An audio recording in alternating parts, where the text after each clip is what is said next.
Hari Alkitab mengatakan Abraham berperang melepaskan Lot dari tawanan raja-raja yang menyerang akan Sodom dan Gomora. Raja Sodom berkata, ambil semua harta yang kau rampas Abraham, hanya kembalikan orang-orangku, rakyatku kepadaku. Abraham berkata, aku tidak mau terima apapun daripadamu, supaya jangan pernah engkau berkata Abraham kaya diberkati karena aku. Dan dia kembalikan semuanya dan dia berkata, hanya orang-orang yang ikut aku biarkan mereka ambil bagiannya. Dia tolak suatu harta kota yang begitu limpah. Zaman dulu ketika orang menang perang dirampas semua, habis kekayaan musuh yang ada. Dan semua jarahan itu ditawarkan kepada Abraham dan dia tolak. Satu hari Alkitab berkata, malam itu Abraham duduk sendirian dalam kemahnya. Di luar semuanya gelap. Kemahnya mungkin tidak ada penerangan apapun. Dia sendirian, dia terpaku sendirian di dalam. Dan Tuhan berkata, jangan takut hai Abraham, upahmu akan sangat besar. Dia berkata, aku perisaimu dan upahmu akan sangat besar. Dan Abraham berkata, Tuhan, engkau berjanji memberkati aku, engkau berkata upahku sangat besar, tapi sampai hari ini aku tidak punya anak. Untuk apa semua kelimpahan yang kau berikan ini kalau aku tidak punya anak? Hambaku Eliezer yang akan mendapatkan semua warisan yang aku punya hari ini. Dalam kehidupan kita ini seringkali ada satu hal kita minta, tapi yang Tuhan berikan hal yang lain beda dengan yang kita minta, kan saudara? Seringkali kita mengharapkan Tuhan berkati keuanganku, tapi tiba-tiba engkau dipakai untuk melakukan banyak mujizat. Dan orang bingung, orang berkata, kenapa yang aku minta dia tidak beri, dia ngomong ke yang lain lagi. Dan kalau Anda kenal dengan Tuhan, seringkali itu yang dia lakukan. Dia Tuhan yang tahu prioritas, Tuhan yang tahu urutan, Tuhan yang tahu persis yang pertama harus diberikan yang mana. Dia Tuhan yang mengerti, dan tidak seorang pun bisa mendikte dia apa yang harus dia buat. Dan pada waktu itu dia berteriak, nanti Eliezer yang punya semua Tuhan, untuk apa semuanya ini, untuk apa? Dan Tuhan berkata, aku beri kau anak Abraham. Dan dia berkata, aku tunggu begitu lama. Kapan? Seperti sebuah jalan yang tidak berujung. Kapan aku akan tiba di sana? Dan firman berkata, Tuhan membawa Abraham keluar dari kemahnya. Saya membayangkan Tuhan memegang tangannya. Dia gandeng Abraham. Dia gandeng, dia bawa keluar dari kemahnya. Seringkali oleh karena satu dua hal, hidup kita terkurung dalam kemah-kemah kita sendiri. Hidup kita terkungkung dan tidak pernah tahu di luar apa yang terjadi. Ada konsep, ada pengalaman, ada kebenaran diri sendiri, ada keletihan, ada kelelahan di batin kita menanti janji Tuhan. Seperti orang terkurung di kemah. Dan dia pegang tangan Abraham, dia bawa Abraham keluar, dan dia berkata, lihat ke atas Abraham. Kalau engkau bisa menghitung jumlah bintang di langit, seperti itu kelak akan keturunanmu, akan aku berikan kepadamu. Dan waktu Abraham melihat ke atas, ada begitu banyak bintang yang tak terhitung. Dan waktu dia melihat ke atas, dia keluar dari kemahnya. Dia keluar dari kemah frustrasinya. Dia keluar dari kemah konsepnya. Dia keluar dari kemah pikirannya. Dia keluar dari kemah kebenaran dirinya sendiri. Dia keluar dari kemah frustrasinya. Dan dia biarkan Tuhan membawa dia keluar. Dan waktu dia lihat ke atas, Dan Tuhan berkata, sebanyak itu kelak nanti keturunanmu. Firman berkata, Abraham percaya. Dan waktu dia percaya, Tuhan mengatakan, aku benarkan dia karena percayanya. Yang Tuhan minta dari anak-anaknya hari ini cuma satu, only believe, percaya saja. Biarkan Tuhan bawa engkau keluar dari kemah-kemah saudara, karena itu yang membelenggu hidupmu selama ini dan membuat engkau tidak pernah bisa melihat bahwa janjinya itu ajaib. Dia Tuhan yang tidak pernah ingkar janji. Dia lakukan apa yang dia janjikan. Amen, saudara. Saya berdoa Tuhan memberikan anugerah hari ini. Dia memberikan anugerahnya. Percaya, percaya. Dan sesuatu akan dia buat hari ini dalam hidup saudara. Semua angkat tangan lagi di depan Tuhan. Yang dia minta cuma satu, only believe. Percaya saja, percaya saja, percaya saja, percaya saja, percaya saja. Kau perlindunganku, kau pelukkan hatiku dengan lagu pembebasan. Di saat aku takut, aku percaya, aku percaya, aku percaya. Biar yang lemah berkata,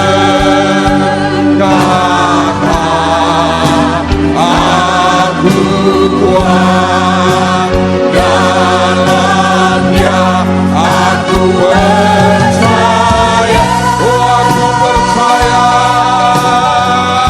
aku percaya, oh aku percaya. Biar yang lemah berkata, aku kuat dalam Dia, aku percaya, oh aku percaya, oh aku percaya. Biar yang lemah berkata, aku kuat dalam Dia, aku percaya, aku percaya, aku percaya, oh aku percaya. Biar yang lemah berkata,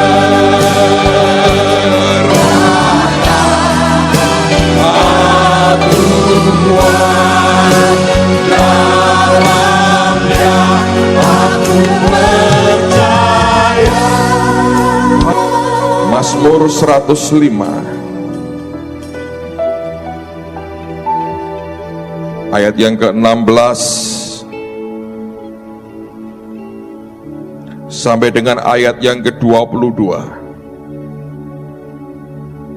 Mazmur 105 mulai ayat yang ke-16. Ketika ia mendatangkan kelaparan ke atas negeri itu dan menghancurkan seluruh persediaan makanan, diutusnyalah seorang mendahului mereka, Yusuf yang dijual menjadi budak.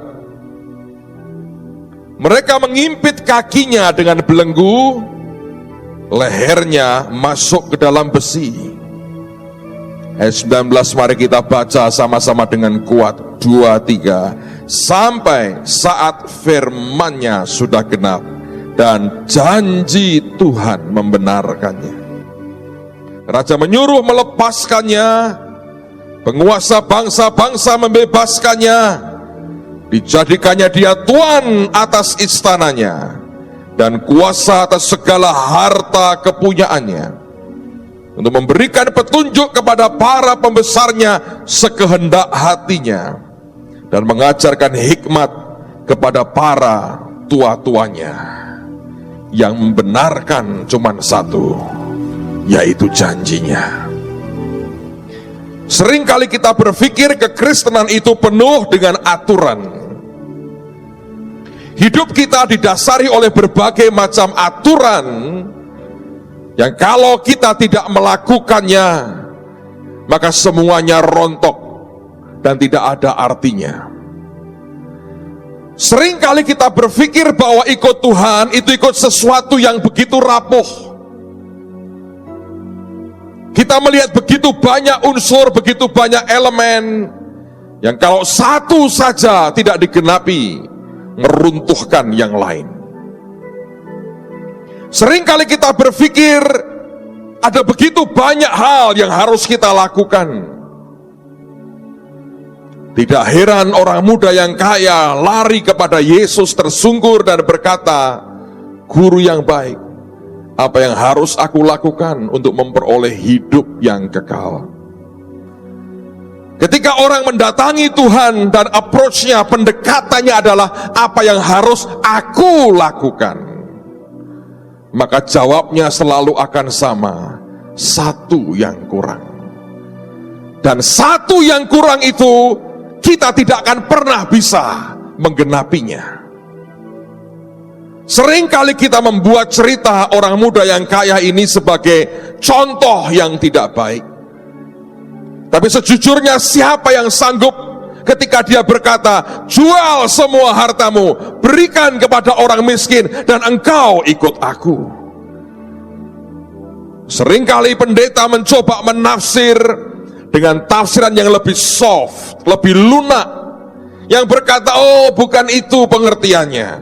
Come on, baca Alkitab." Ya memang itu pengertiannya. Itu yang membuat orang muda ini pergi kecewa, sedih karena hartanya banyak. Mengapa itu jawaban Tuhan? Sebab dia mencoba mendekati Tuhannya dengan pertanyaan, apa yang harus aku perbuat? Orang yang mengatakan aku harus berbuat apa, orang yang mengandalkan pada perbuatan, biasanya orang itu merasa sudah banyak berbuat. Yesus menggambarkan perumpamaan dua orang berdoa di bait Allah, yang seorang orang Farisi, yang orang lain seorang pemungut cukai. Si Farisi berkata, "Tuhan, aku tidak seperti pemungut cukai itu. Aku tidak begini, aku tidak begitu. Aku memberikan ini, korban itu." Dia paparkan semua jasanya. Tapi pemungut cukainya memukul dadanya dan berkata, "Ampuni Tuhan, aku orang berdosa." Mengerti bahwa apa yang dia buat tidak pernah cukup baik di hadapan Tuhan. Kesadaran bahwa apapun yang kita buat tidak pernah cukup baik, karena manusia tidak pernah bisa menyukakan Tuhannya dengan upaya manusianya. Pertobatan yang lahir, dan dia dibenarkan karena pertobatannya. Yusuf juga 13 tahun mengalami sengsara. Banyak orang berteori apa yang membuat Yusuf akhirnya diangkat Tuhan. Tapi ujungnya firman berkata, dan janjinya membenarkannya. Kekristenan itu simple. Kalau dia berjanji, dia memberi sesuai dengan yang dia janjikan. Kalau dia berjanji kepada saudara dan engkau pegang janjinya, engkau akan lihat kuasanya dinyatakan. Kadang-kadang saya harus berkata kepada saudara, sama sekali tidak tergantung kepada kebenaran yang engkau buat, tapi oleh karena kita orang-orang yang dibenarkan oleh Tuhan. Orang yang benar dengan orang yang dibenarkan itu berbeda. Saya beri contoh ekstrim, saudara. Saya beri contoh ekstrim. Di Indonesia tahun-tahun sebelumnya akan lebih kental banget. Saya nggak terlalu ngerti dengan hari-hari ini. Tapi kalau dulu ada orang berperkara, maju ke pengadilan, orang yang benar dan orang yang dibenarkan oleh hakim itu berbeda loh. Ya kan? Di pengadilan yang lebih kuat orang yang dibenarkan oleh hakim. Itu punya dasar hukumnya. Karena semua orang yang bersengketa di depan pengadilan, semua merasa dirinya benar. Nanti keputusan hakim membenarkan siapa, yang dibenarkan oleh hakim, itu yang keluar sebagai pemenang. Hampir tidak pernah orang bersengketa di pengadilan, satunya telak berkata, saya yang gombal, saya yang salah, dia yang benar. Tidak. Mereka akan cari pengacara terbaik untuk mencari celah-celahnya sehingga tetap bisa berkata, saya juga benar. Dua orang bersengketa, dua-duanya mengaku dirinya benar, dua-duanya mengklaim dirinya benar. Tapi ketika hakim memutuskan siapa yang dibenarkan, maka ceritanya boleh berbeda. Yang kalah akan marah, dia akan naik banding, dia merasa dirinya benar dan dirugikan. Tapi di mata hukum, yang dibenarkan hakim tetap yang keluar sebagai pemenang.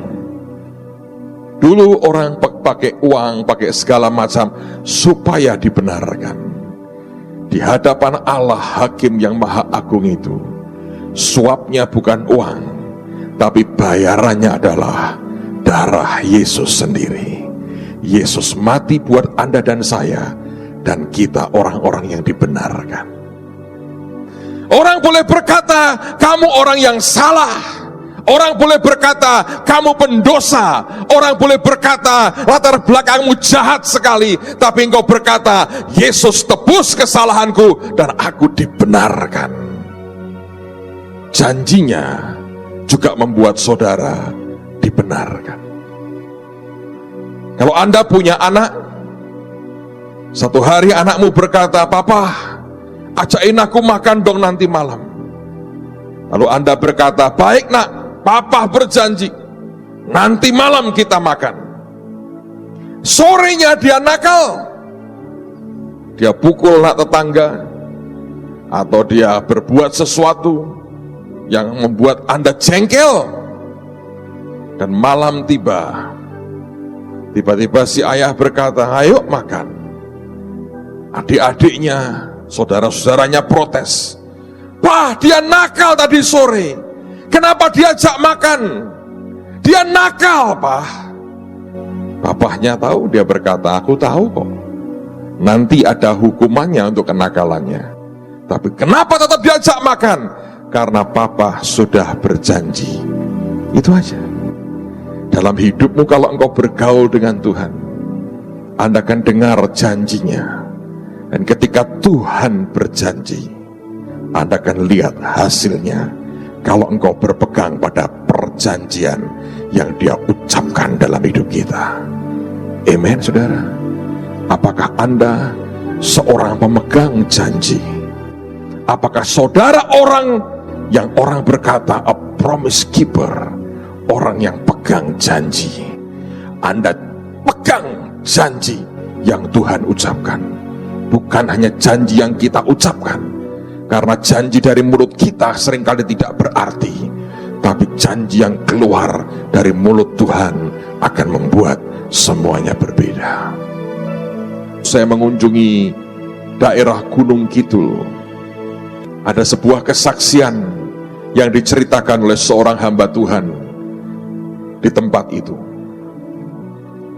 Mereka tanya, apa yang harus kami buat? Kami nggak boleh pergi, bahkan besuk pun dilarang. Katanya warga akan marah dan akan protes, akan demo kalau kami berani keluar dari gereja. Kami hanya boleh punya kegiatan di dalam gedung gereja. Waktunya cuma seminggu, kami nggak bisa kerja apa-apa. Apa yang harus kami buat? Padahal mereka berkata, Tuhan berjanji akan memakai kami selama di Gunung Kidul. Kami hanya bisa berkata, kamu banyak berdoalah, tanya Tuhan apa yang Dia mau. Seringkali ketika Dia berjanji, tidak berarti semuanya mulus, saudara. Ada waktunya pergulatan, struggle, pergumulan akan terjadi, sehingga tidak begitu mudah di awalnya. Tapi orang yang bertahan dan terus mendesak maju menghadap Tuhan, orang itu pegang janjinya. Dia tidak pernah ingkar janji. Tidak berarti semuanya akan gampang dan smooth, tapi orang yang pegang janji akan punya kekuatan Tuhan yang luar biasa. Amen, saudara. Apa yang terjadi? Di sebelah gereja persis ada seorang pria yang gila. Singkat cerita, sebetulnya dari sejak kecil, dari kandungan, ditolak oleh ibunya. Akhirnya dia lahir juga dalam keadaan tertolak. Dia menikah dengan seorang wanita yang tidak pas, dan wanita ini kabur meninggalkan dia.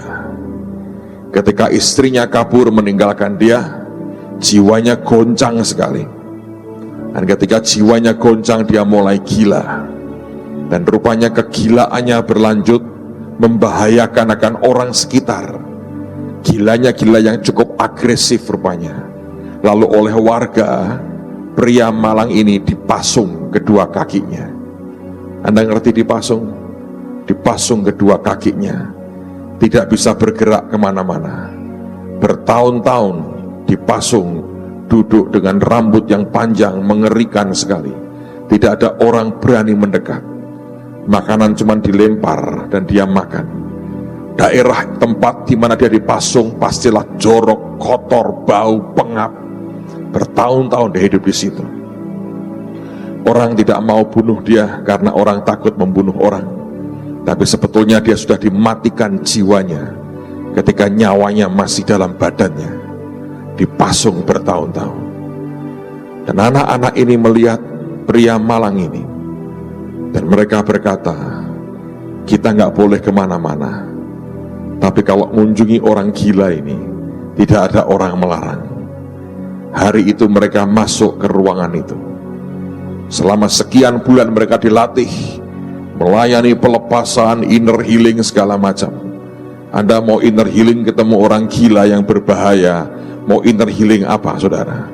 Anda mau melayani pelepasan, itulah saatnya Anda membuktikan engkau orang berkuasa. Dan oleh karena kuasa Tuhan saja engkau bisa. Mereka mulai terapkan semua teori yang diajarkan oleh gurunya. Dan memang seringkali kita terima begitu banyak teori, tidak tahu cara menggunakannya. Lalu dia pakai peperangan rohani. Ilmunya McConnell dipakai, nengkingi, roh ini dibacakan daftarnya. Dibacakan cuma meringis, hihihihi, wong edan itu mau apa, saudara? Dibacakan roh ini, roh ini, roh ini, nyawari, iku opo, katanya begitu. Kalau Anda punya iman sebesar gunung, bahkan biji sesawi pun tidak bisa engkau pindahkan kalau ketemu yang seperti ini. Saudara mengerti itu bukan hal yang gampang. Mereka frustrasi, ditonton orang kampung. Dan mereka berkata begini, anak-anak muda kayak begitu sok, mana bisa. Dan di situ ada banyak dukun, orang-orang pinter, sudah coba semua, tidak satu pun berhasil. Dan mereka hanya berkata, anak-anak begini, anak-anak ingusan bisa apa? Sudah habis tenaganya, ilmu TSOA dikeluarkan semua dan tak ada hasilnya. Mungkin saya perlu revisi lain kali, saudara, karena terbukti ketemu orang edan tidak ada gunanya rupanya. Ditenggingi sampai habis nggak tahu apa-apa. Ditonton orang semua teriak-teriak, mana buktinya? Sok mau ngelayani kampung kita, mana buktinya? Dalam keadaan kejepit seperti itu, saya pikir bagus loh kejepit itu, saudara. Kalau Anda belum pernah kejepit, mintalah kejepit sama Tuhan sekali-sekali. Di saat kau kejepit, semua teorimu hilang. Orang kalau longgar, orang itu akan berteori banyak. Orang kalau sudah kejepit, dia tidak bisa berteori, kecuali tersungkur tiarap nyembah Tuhan dan berkata, jangan pernah tinggalkan aku ya Tuhan. Kalau Anda lagi longgar, Anda bisa berteori, ngajari orang banyak, orang dimarahi, orang disindirin, orang dimaki-maki, karena Anda lagi longgar. Coba entar kalau kecepit, kita lihat, keluarkan dong Pak nasihatmu. Bu, kok diem gak ada nasihatnya? Diem lu katanya, lalu dia tiarap aja, dan dia teriak-teriak ke Tuhan. Orang kecepit itu bagus, membuat Anda rendah hati, tahu bahwa kekuatan bukan dari kita, tahu bahwa kekayaan bukan karena kerja keras kita, tapi Dia yang memberikan kita the power to get wealth, kuasa memperoleh kekayaan. Semua itu asalnya dari Dia, oleh Dia, dan kepada Dia. Dalam keadaan mereka sudah tidak berdaya, mereka nyembah, mereka nangis di depan Tuhan. Di luar, di jendela, di pintu, orang-orang kampung berkerumun, mereka ketawa, mereka berkata, "Mana?" Lalu orang-orang Malang ini, untung tidak panggil saya. Kalau saya dipanggil, saya juga tiarap sama-sama dengan mereka, saudara. Apakah Pak Tri dipanggil waktu itu, Pak? Untung tidak ya Pak, puji Tuhan, kita lolos. Pendeta-pendeta ini dipikir orang-orang hebat, padahal kita seringkali cuma pintar berteori dan cuap-cuap di mimbar, tapi yang melakukan orang-orang yang punya iman, saudara. Dasi ini tidak menolong banyak, mikrofon tidak menolong banyak, mimbar keren tidak menolong banyak, tapi Tuhan yang bisa tolong kita. Mereka nangis, "Tuhan, aku mesti ngapain sekarang? Apa yang harus aku buat?" Dan tiba-tiba pria yang dipasung ini melakukan kebiasaannya. Dia itu suka membakari itu, saudara. Apa itu? Serabut kelapa. Dia suka membakar itu. Entah kenapa. Dan itu kan tidak bisa gede banget kan. Kalau gede ya dia membakar dirinya sendiri. Tapi dia hobinya suka membakarin begitu. Dan dia terus teriak, "Api, api, panas." Ketawa. Nah, waktu si gila ini, kadang-kadang Tuhan memanfaatkan si gila untuk berbicara kepada kita. Anda tahu itu? Karena kewarasanmu tidak membuat engkau bisa mendengar suara Tuhan. Kadang kesintingan kita ya toh, membuat orang bisa mengerti apa yang Tuhan mau. Karena kekristenan itu harus ada sinting-sintingnya sedikit. Ada ngerti nggak? Orang beriman itu kalau tidak edan, itu bukan beriman, saudara. Kalau Anda terlalu waras, engkau nggak bisa kemana-mana kok. Iya toh. Coba pikir, perhatikan semua yang kita lewati. Kalau nggak ada unsur sintingnya, nggak bisa. Kalau orang sudah mulai banyak ngomongin, saudara, itu gejala bagus tuh. Kalau Anda tidak menjadi bahan berita, itu gejala kurang baik, Pak Tri. Jadi kalau warga Manyaran sudah berkata, "Oh no, pendeta edan yang Manyaran," nah itu bagus, Pak. Kalau Anda orang berkata, "Ada pendeta ganteng di Manyaran," jangan, Bu, itu tengking dalam nama Yesus. Kalau Anda sudah diomongin orang, jadi bahan berita, itu hebat. Anda tahu, selebritis kalau nggak digosipin, dia buat berita supaya digosipin, tambah terkenal kok, saudara. Seringkali telinga kita aja yang kurang tebal, mintalah dikrim tiap hari, Anda lapisi dengan pelapis supaya tebal telingamu, dan biarkan gosip di luar, itu bagus kok. Lalu orang berkata, pengen ngerti yang seperti apa tuh yang digosipin. Kok ono pendeta, kok edan yang Manyaran seperti apa, jemaatnya akan berlipat kali ganda. Lihat toh.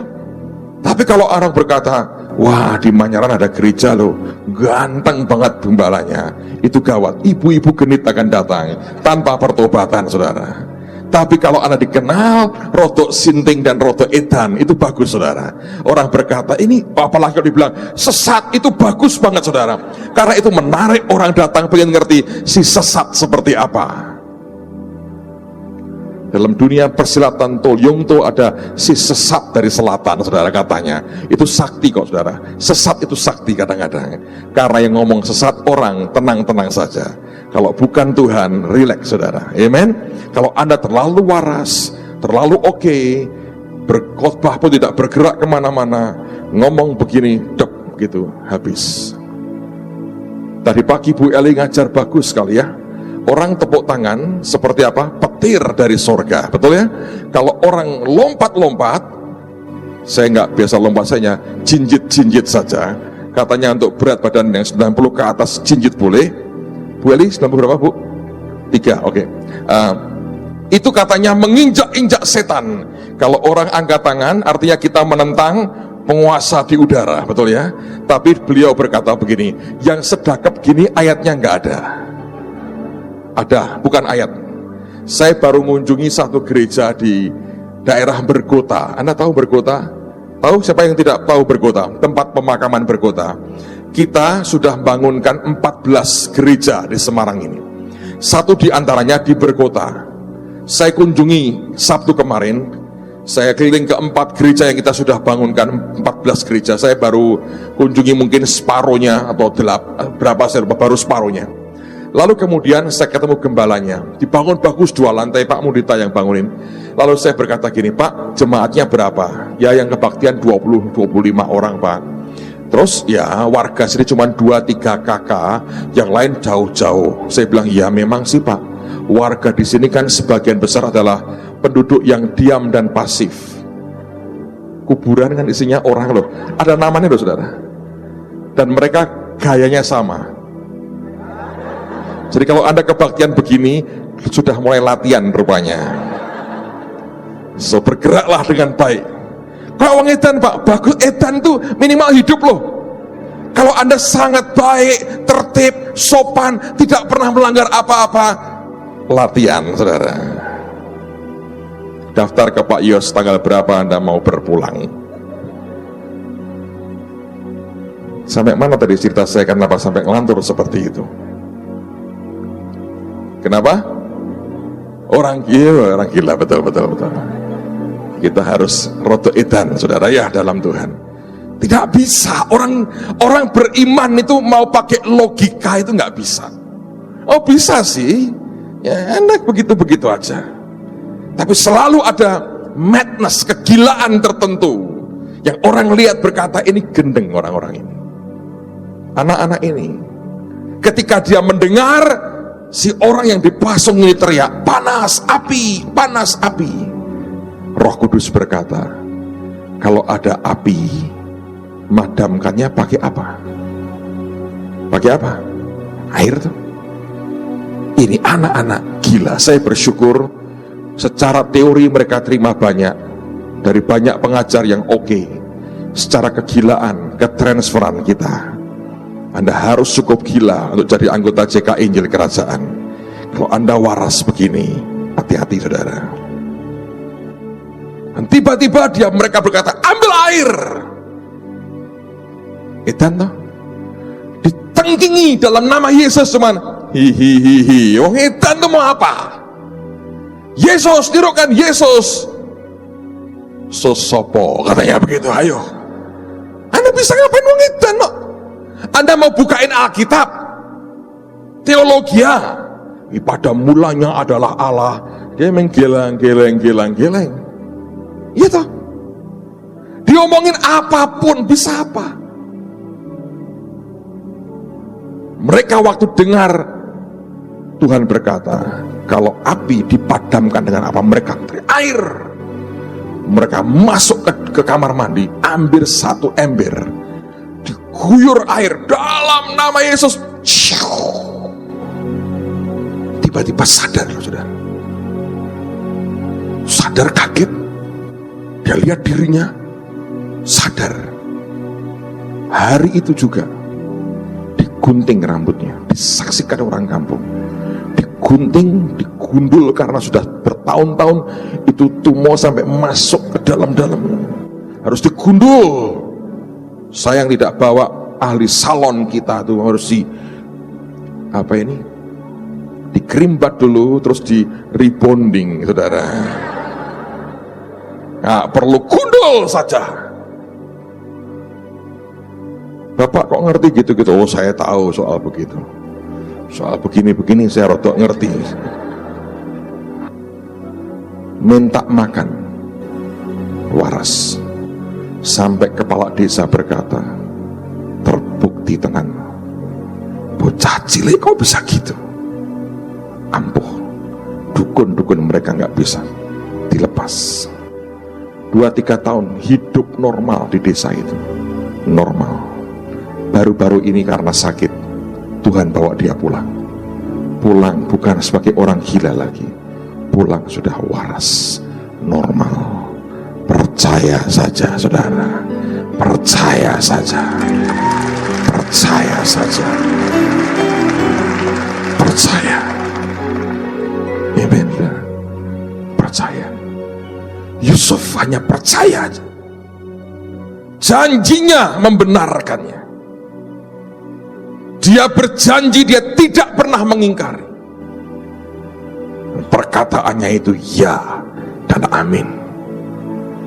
Saya lihat begitu banyak dalam hidup kita ini orang-orang yang secara manusia, apa yang bisa dia andalkan? Gak ada, kecuali dia seorang a promise keeper. Dia pemegang janji.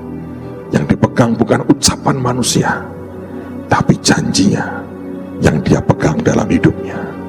Yang Tuhan minta hari ini hanya percaya. Kekristenan itu simple sekali. Orang yang percaya, orang itu akan punya rasa aman yang sangat besar dalam hidupnya. Satu hari Abraham dan Lot, kekayaan mereka makin banyak. Gembala-gembala yang kerja di bawah mereka ribut sendiri. Abraham berkata kepada Lot, kita ini kerabat, sudahlah jangan ribut, kita pisah aja baik-baik. Mereka naik ke bukit. Abraham berkata, engkau pilih Lot, engkau mau kemana? Kalau engkau ke kiri, aku ke kanan. Kalau engkau ke kanan, aku akan ke kiri. Orang yang pegang janji secure banget, tenang. Orang yang tidak pegang janji tidak pernah bisa tenang hidupnya. Lot melihat sebuah tempat seperti taman Tuhan, tempat yang suburnya luar biasa, dan di situ terletak Sodom dan Gomora. Dia berkata, aku pilih tempat yang hijau dan subur itu. Lot berkata, aku pilih yang sebelah sini. Abraham berkata, fine, aku pilih yang sebaliknya.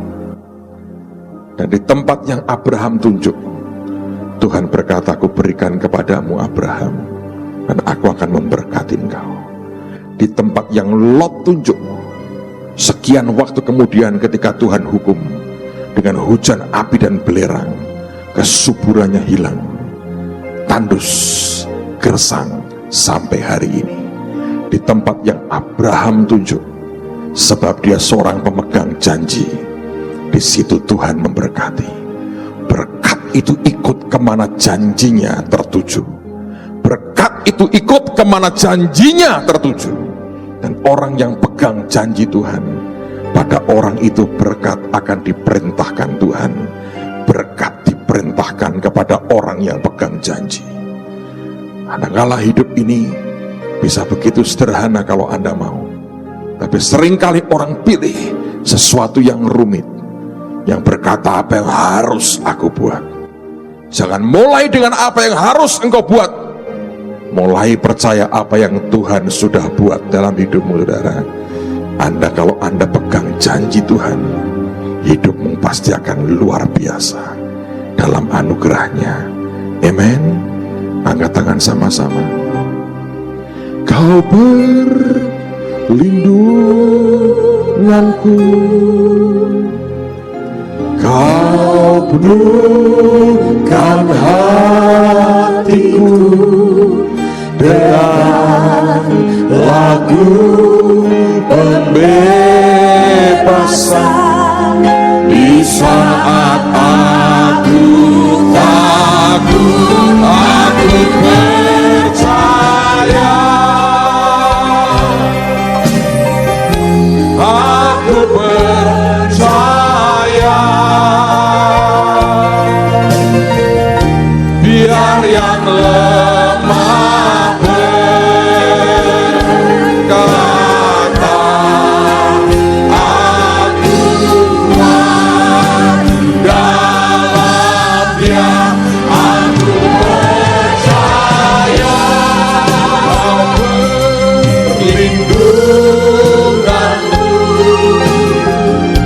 Kau penuhkan hatiku dengan lagu pembebasan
perlindunganku, Kau bukan hatiku dengan lagu pembebasan di saat aku takut, aku percaya, aku percaya, Oh, aku percaya. biar yang lemah berkata, aku kuat dalam Dia, aku percaya, Percaya. aku percaya, Oh, aku percaya. biar yang lemah berkata,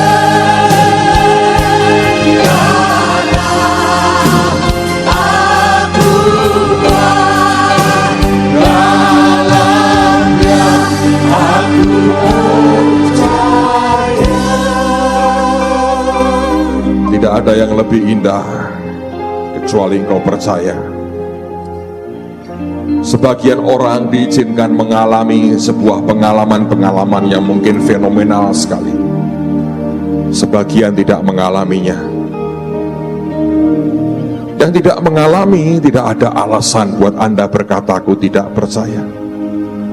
Yang mengalami, saya percaya bahwa saudara akan harusnya lebih punya akar di dalam Tuhan.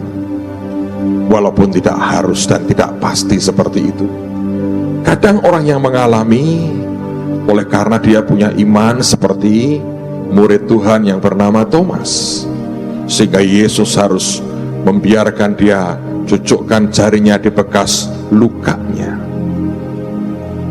Saya ketemu dengan seorang ibu beberapa hari yang lalu di airport. Mungkin beliau ada, mungkin tidak. Pertemuan yang aneh. Dan dia ceritakan pengalamannya. Dia berkata, Pak, saya suka dengerin Bapak khotbah di gereja. Banyak hal saya diberkati. Tapi ketika sampai pada pengalaman-pengalaman yang supranatural, dia berkata, aku nggak terlalu percaya. Sampai satu hari dia berkata, saya ngalami sendiri. Di kamar saya bisa ada cahaya yang muncul. Suami saya lihat hal-hal yang aneh di kamar. Tuhan melawat kami. Dan dia nangis, dia bilang, Tuhan ampuni aku tidak percaya. Bagus sih pengalaman-pengalaman begitu. Hari-hari ini saya lihat ada banyak pengalaman. Tapi dengar baik-baik saudara. Yang dia minta hanya satu, percaya. Kadang tidak mudah. Ketika engkau harus melewati lembah bayang-bayang maut. Mereka dicemooh, mereka diejek, ditantang, mana kenyataannya. Tapi orang yang persisten, tahan, kuat, tidak gampang goyah, Anda akan lihat buah-buah yang luar biasa dalam hidup kita. Kekristenan kita, kekristenan yang matang. Kalau Anda terbiasa menghadapi tantangan dan cemooh, kalau Anda bukan Kristen yang tahan dengan tantangan dan cemooh, Kristenmu tidak akan kuat. Ada orang-orang di sini berkata, Pak, ya tapi keadaan saya buruk. Saya berkata, engkau orang yang dibenarkan oleh Tuhan. Bukan karena perbuatanmu saudara, bukan karena kebaikanmu, bukan karena kesalehanmu, tapi karena darah Yesus telah membayar lunas semua dosa kita. Mari percaya bahwa Dia sanggup buat banyak hal yang luar biasa dalam hidupmu. Yang dibutuhkan cuma satu, percaya saja. Amen. Ada tangan sama-sama sekarang.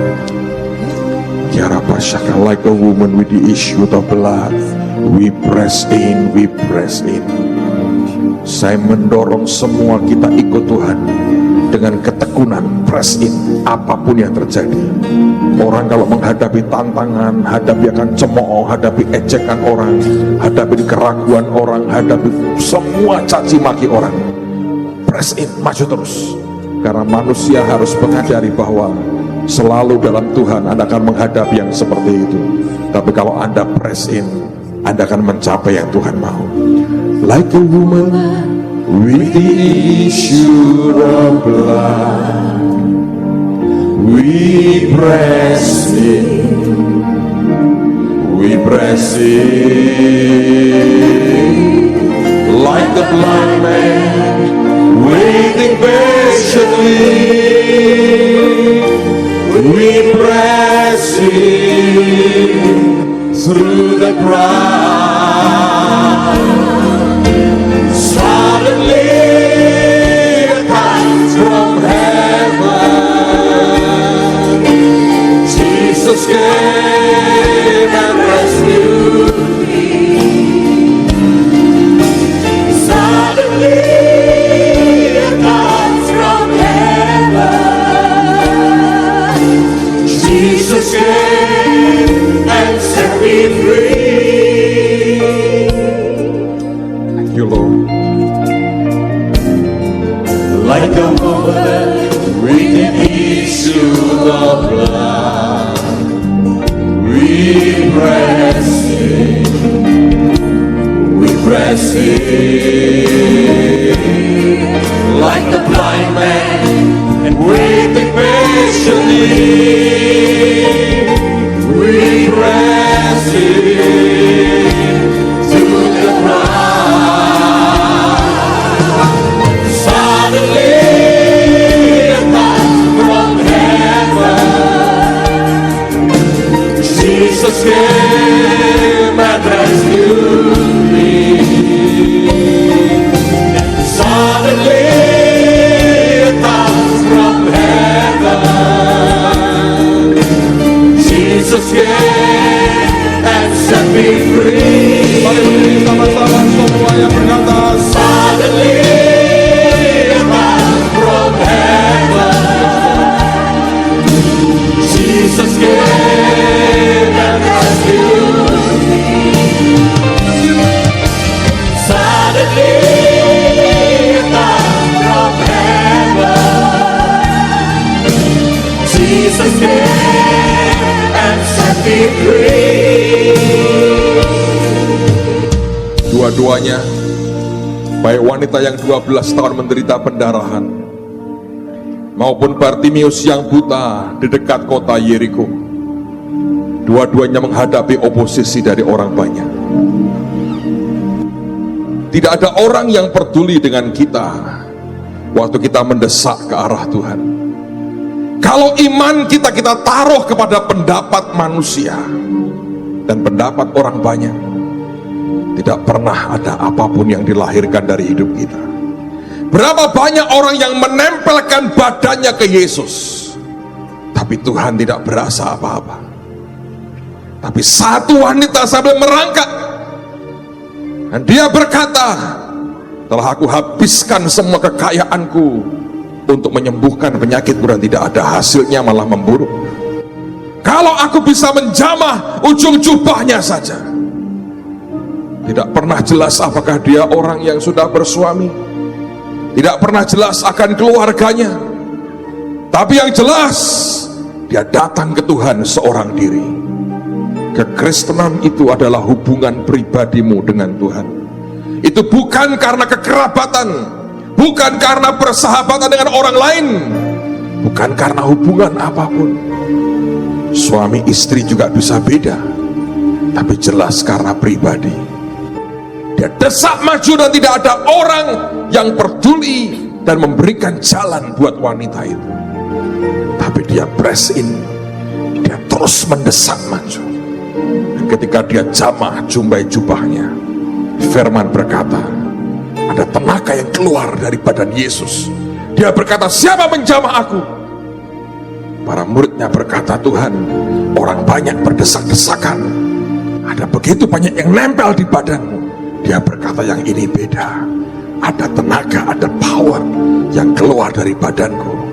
Dan wanita ini tersungkur mengakui, dan Tuhan melihat imannya. Dia berkata, imanmu menyelamatkan engkau. Bartimius yang buta teriak-teriak, orang berkata diam. Makin dilarang dia makin teriak, sampai Yesus panggil dia. Dan orang ini orang yang beriman, saudara.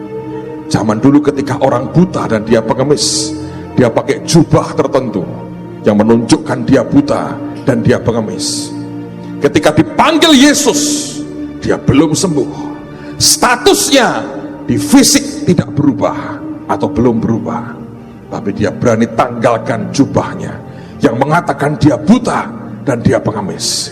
Dia datang ke Tuhan dan dia tersungkur, dan Tuhan bertanya, apa yang engkau mau supaya aku perbuat bagimu?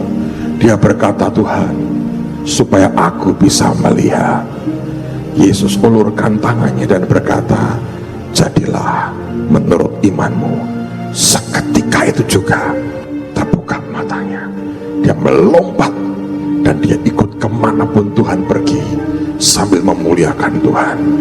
Di kota yang pernah dikutuk masih ada orang beriman yang membuat mujizat Tuhan berlaku dalam hidupnya. Seburuk apapun keadaanmu, kalau ada satu orang beriman di tengah-tengah kita, itu akan mendatangkan kuasa Tuhan. Dan seketika itu juga engkau akan lihat kuasanya. Suddenly, tiba-tiba, kuasanya akan turun dalam hidupmu, dan hidupmu tidak akan pernah sama lagi. Amen, saudara. Saya berdoa Tuhan berikan iman kepada kita. Angkat tanganmu sama-sama. Dalam nama Tuhan Yesus, turunkan mujizatmu sesuai dengan iman anak-anak. Demi nama Yesus, turunkan pertolonganmu sesuai dengan iman mereka. Jadilah menurut imanmu di dalam nama Tuhan Yesus. Suddenly from heaven, Jesus